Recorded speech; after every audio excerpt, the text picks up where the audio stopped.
महान भारतीय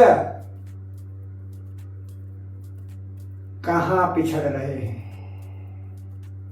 कहां पिछड़ रहे हैं, पिछड़े वर्ग में कहां जा रहे हैं। मेरा आर्थिक सनातन क्यों मजबूत नहीं है। मेरा सनातन का परिवार, हमारा सनातन का परिवार खंडों खंडों में, टुकड़ों टुकड़ों में क्यों बटा है?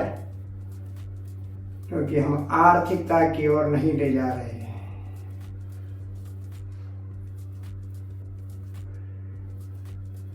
इस विश्व के अंदर विचारधाराओं में हम यह देखते हैं कि मानवता की अगर विचारधारा अगर किसी के धर्म में नहीं, किसी पंथ में नहीं, किसी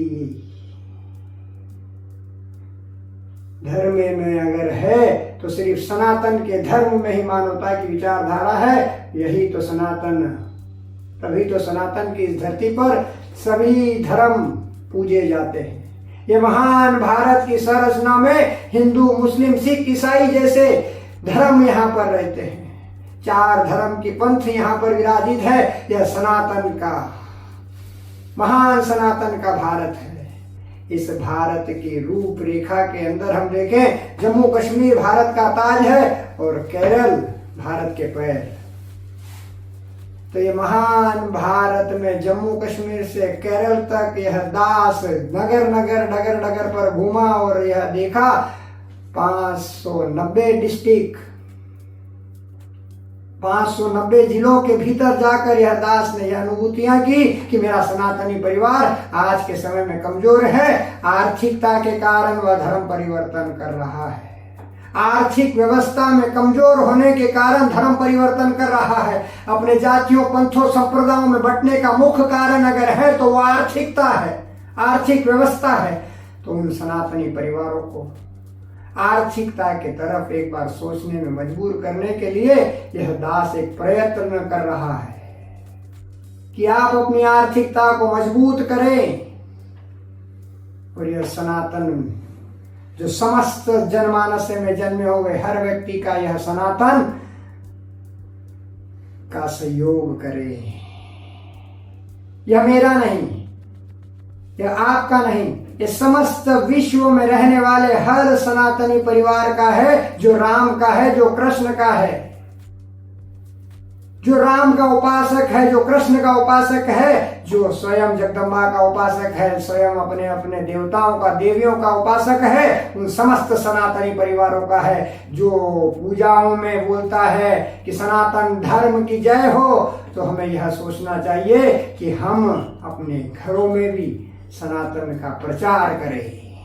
हम रोडों पे पोस्टर लगाकर सनातन का प्रचार बहुत करते हैं। तो हम पूछना चाहता हूं भारत देश के सनातनी परिवारों से, क्या आपने एक बार सनातन धर्म के जो निर्मित ब्रांड, जो सनातन का जो ब्रांड, जो संत समाज के नव विकास के लिए, संत समाज को आर्थिक रूप में मजबूतीकरण के तरफ ले जाने के लिए जो मैं कार्य प्रारंभ कर रहा हूं, यह समस्त देश के मठाधीशों के लिए है, मंदिरों के लिए है, मठों के लिए है, मेरे लिए नहीं।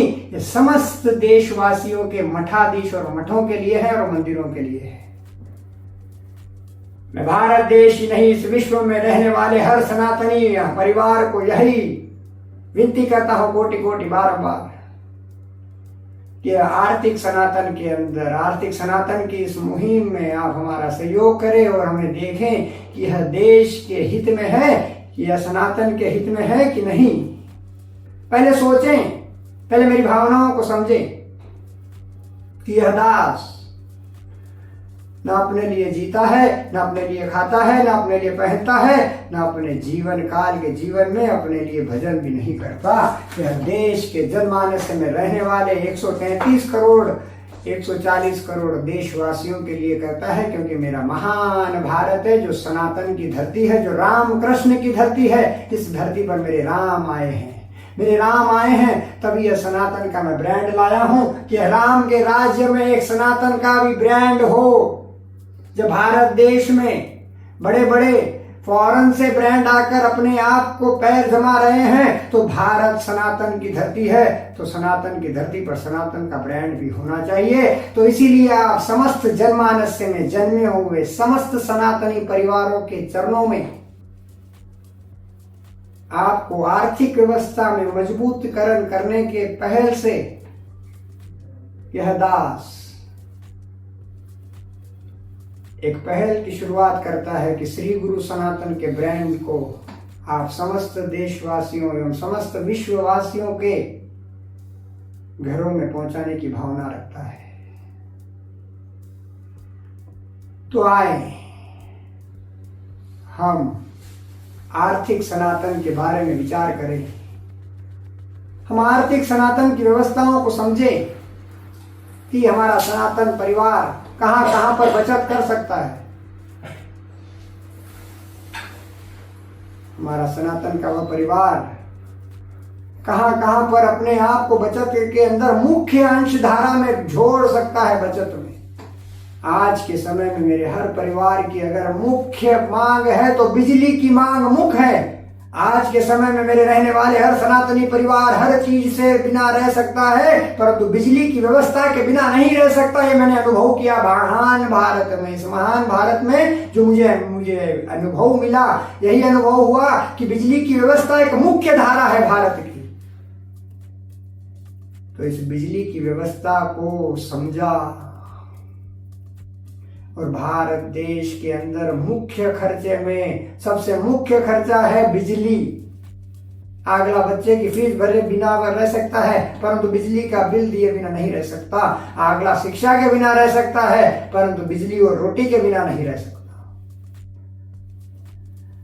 तो इस दास ने एक प्रयत्न किया है। इस प्रयत्न को समझे और अपने आप को बिजली एवं रोटी के अंदर सनातन को सहयोग करें और अपना खुद का सहयोग करें।